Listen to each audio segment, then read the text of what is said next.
Today, we're going to uncover the hidden secret behind your everyday gadgets. Ever wonder why your toaster gets red hot, but the cable charging your phone doesn't? I mean, they're both using electricity, right? So what's the deal? Well, the answer lies in a single, really powerful concept. And that secret is electrical resistance. To get this, let's imagine electricity is just like water flowing through a pipe. In this case, voltage is the water pressure, and current is the actual flow of water. Resistance, then, is like a really narrow section in that pipe, a bottleneck. All that squeezing creates a kind of electrical friction. Or picture electrons trying to run through a super dense crowd of atoms. They're just constantly slamming into things. It's a real struggle down there.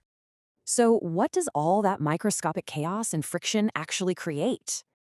You guessed it, heat, and in some cases, a ton of it. And that brings us right back to your toaster. Toasters are designed for high resistance to make heat. Cables, super low resistance for safety. And we actually measure this property. The unit is called an ohm. This whole relationship is a fundamental rule in electronics called Ohm's law. So what's really cool is that this gives us precise control over electricity. And that control is absolutely critical for our more delicate electronics.